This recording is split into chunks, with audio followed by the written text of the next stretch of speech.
No matter what atrocious opinion the Supreme Court officially rolls out this summer in regards to Roe v. Wade, abortion is safe and legal in Illinois. This is breaking news from WMBD News. And that's where we begin today. An investigation is underway into one of the biggest Supreme Court leaks in its history. Leaks are leaks. It's a shame that you have leaks, but leaks come often. So I'll comment on it. Overnight, Politico publishing a piece including a draft opinion which, if finalized, would dismantle 50 years of precedent and pave the way for states to severely curtail abortion rights in the U.S. This is an ever-changing situation, updating by the minute.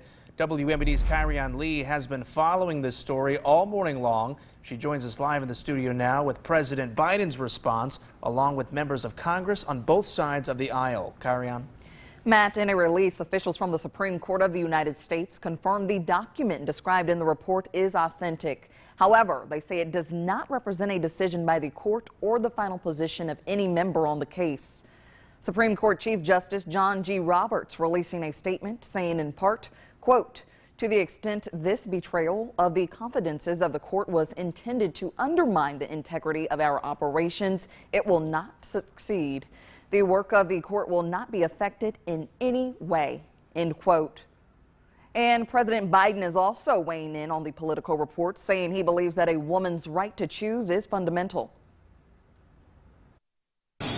The idea that it concerns me a great deal that we're going to, after 50 years, decide a woman does not have a right to choose. Meanwhile, Democrats and Republicans on Capitol Hill are also sharing their input.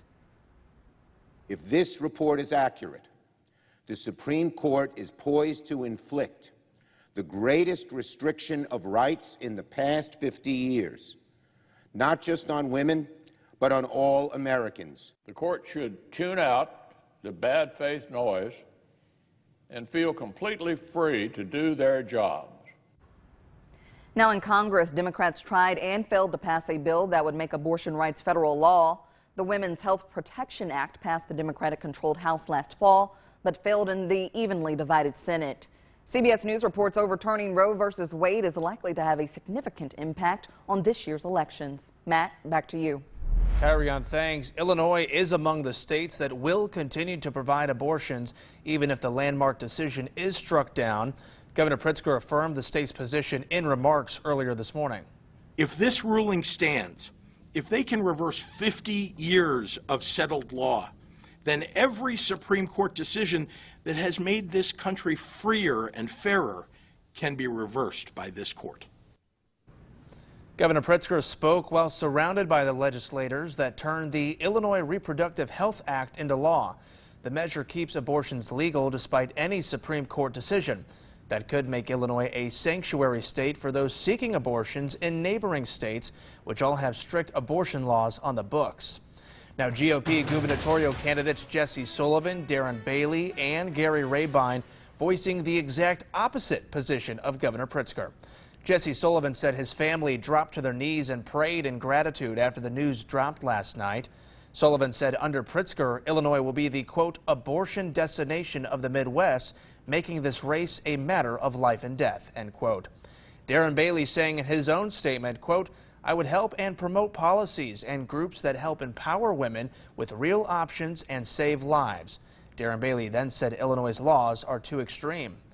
Gary Rabine calling himself unapologetically pro-life, saying Roe v. Wade has, quote, allowed for the murder of thousands of unborn children, end quote.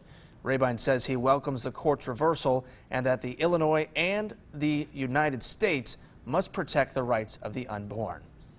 But the question remains, who leaked the documents? U.S. Senator Dick Durbin says he doesn't condone the leaking of the documents and that he doesn't know who did it or why, but he spoke during the Senate Judiciary Committee meeting just hours ago. Here's part of what he had to say. But I know that today, women and men across this country are grappling with the very real concern and, yes, the fear that they may lose a critical constitutional right in just a matter of weeks. In other news, Rodney Davis, a congressman for the Illinois' 13th district, taking to Twitter, saying that he's long advocated to end the Roe decision, saying it was wrong from the beginning.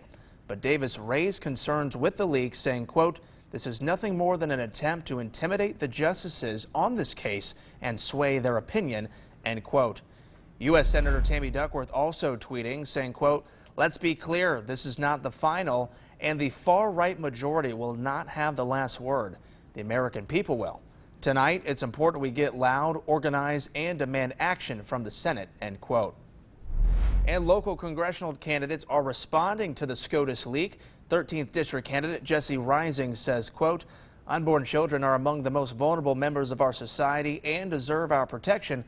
But this leaked opinion is the highest breach of trust in the important relationship between a judge and their clerks and staff," end quote. On the other side of the aisle, Democratic congressional candidate Letisa Wallace for the 17th District says, quote, "The extreme majority on the Supreme Court appears to be engaging in an attack on American women that undermines constitutional freedoms." Later she said, quote, "This is an existential moment for our democracy, with an out-of-control and unelected court advancing a morally bankrupt and woman-hating agenda," end quote. And we will continue to get reaction to this developing story throughout the day. You can find it all on our website, ciproud.com.